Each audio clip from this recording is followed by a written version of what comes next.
Shalom. Call halal Yahweh Shema Shai Shember Karpadash. Double honors unto the apostles and the elders. Salutations to all my fellow laborers doing this work in truth and sincerity, risking their lives and their freedom to do so, now more so than ever.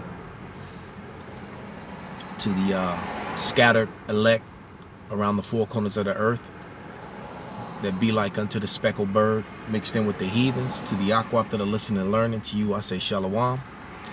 This is your brother Malcolm from the branch of the Great Millstone here in Chicago, coming at you with another lesson.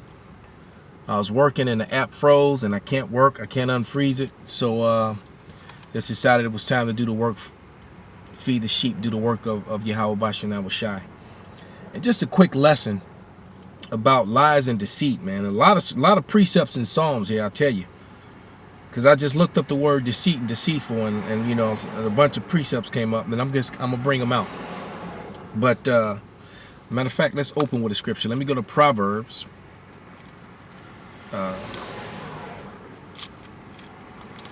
12 and 5.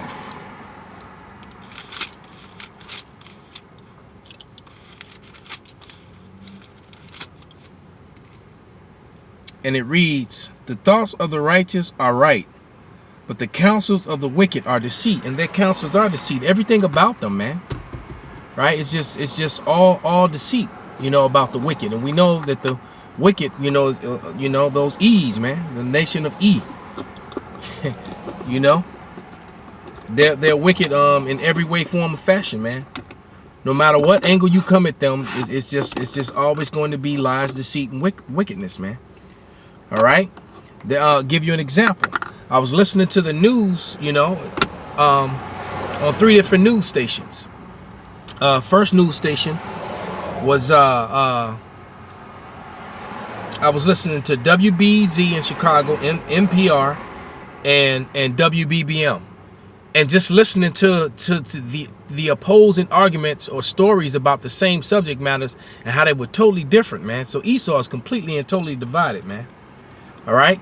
But this one story came out on NPR, and it talked about 800 cases were overturned in Baltimore. I mean, corrupt police were found of racketeering and planting drugs, you know. And then one guy was, then they ran a story about a Jake who had been locked up for 20-something years. And he talked about how they would have all these cases and that they would just have to fill. So they like go out and find a body, find someone dark, find someone brown that fit the description and put the crime on them. And that's basically what they were doing. That's why so many cases are being overturned. And then it talked about how many cases are overturned around America daily. And it's ridiculous. All right. DNA evidence proving that people are innocent and they still sitting behind bars, man. Meanwhile, guys get more than 10 years for selling drugs. But, you know, Edomite woman can shoot a man unarmed in his own house, you know, in his own dwelling place, you know, and get 10 years and then, you know, they plan on giving parole. So, and then it's good time served behavior. Hey, you know, a good behavior, time served. Who knows, man? You know, if it weren't for the fact that all this stuff is about to come to an end, because personally, America don't have 10 years, man. It definitely don't have 5. You know, so that's the one good thing for that Edomite woman, Amber Geyer. She not gonna ever serve 10 years because America don't have 10 years. And if you believe that, then you completely don't believe in the Bible. You don't believe in the Most High God, because all the prophecies are, you know, are speaking, and they're speaking quite loudly, man. But let's go to the book of Psalms real quick.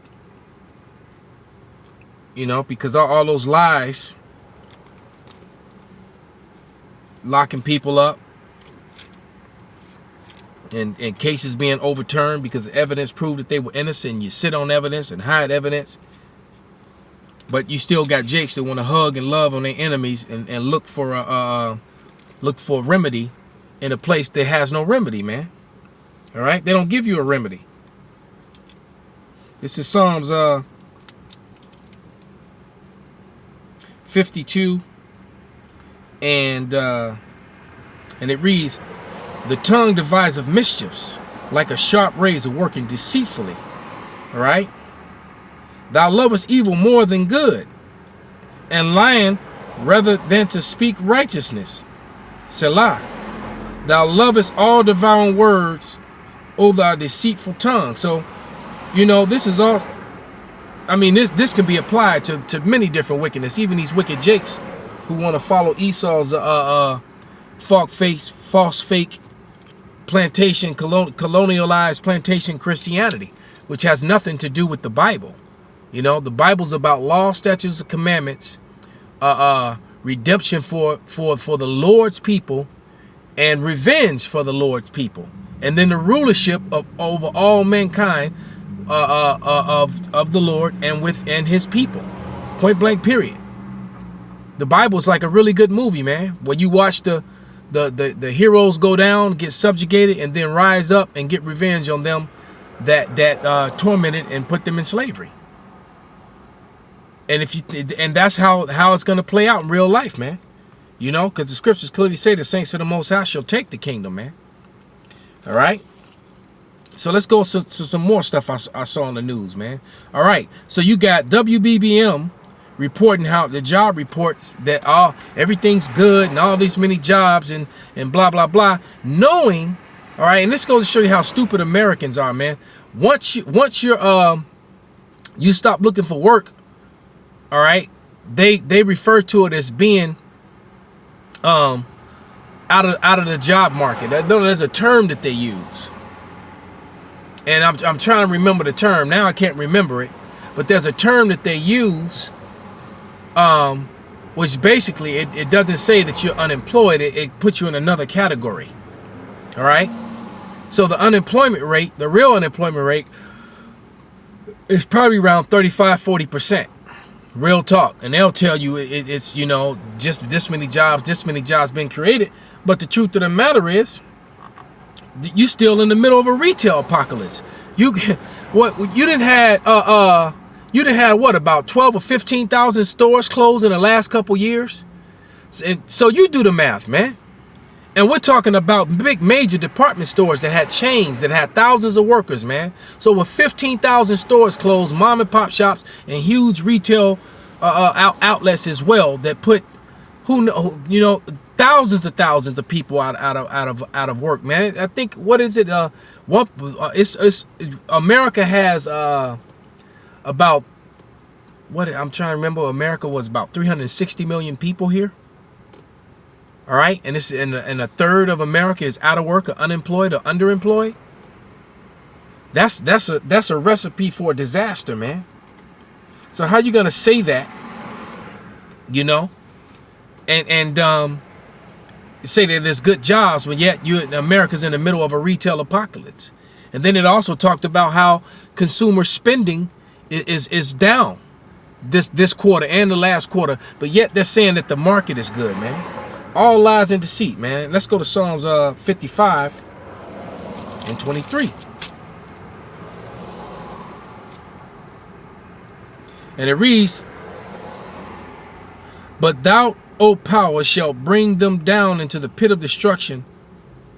Bloody and deceitful men shall not live out half their days, but I will trust in thee." So, Esau, Edom, and the rest of the wicked are about to be cut short, man. Right? They're seriously about to be cut short. Okay. Let's see what other story we had going on here, because these were just things I was jotting down that I was listening to, early this morning, and listening to the news and listening to those two different stations and how contrary they were, or those three different stations. All right, and two were kind of in agreement. And WBBM was way off, man.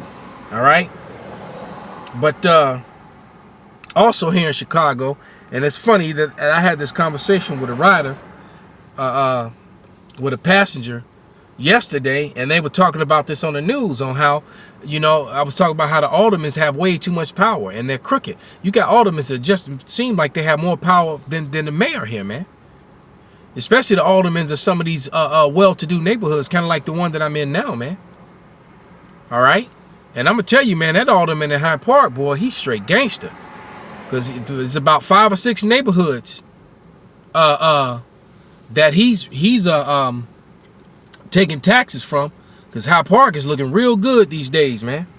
All right, but this is the next story. It said the city council versus the mayor. So the aldermen, the aldermen are against the mayor now, because the mayor and other people are looking to remove some of these aldermen, man. And I've been saying it, man. The state of Illinois and the city of Chicago has way too much government, man.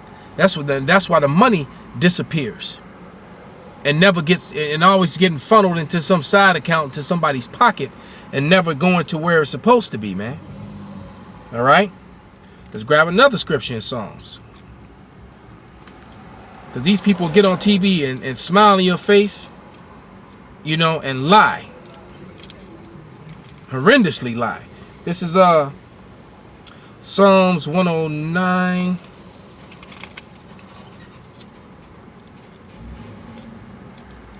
And 2. And it reads, for the mouth of the wicked and the mouth of the deceitful are opened against me. They have spoken against me with the lying tongue. All right. That really would have fit with the first one. Now I know why I wrote that, about the guys being locked up in prison unrighteously, and these guys being railroaded to jail, and you know those 800 cases that got overturned. All right. Now that's probably why I wrote that one down. Well, I know that's why I wrote that one down, so I should have read that one earlier. But let's get this last one. This is Psalms 119. And 119 is a big chapter, man. It's a lot of verses in that one. 119 and 118. All right, 119 and 118, and it reads, thou hast trodden down all of them that err from thy statutes, and their deceit is falsehood, man. So every kingdom that followeth not the laws and the ways of Yahweh B'Shem Yahushai fails, man. Because they frame of deceit. All right, and they're just going to be found to be liars, man. And the Lord is not playing, man. We're literally in the last moments of the last days. There's not that much time left. So with that, I'm gonna give all praises, glory, and honor unto Yahweh B'Shem Yahushai, B'Hashem Rakak Wadash, and Wa Abba Babal.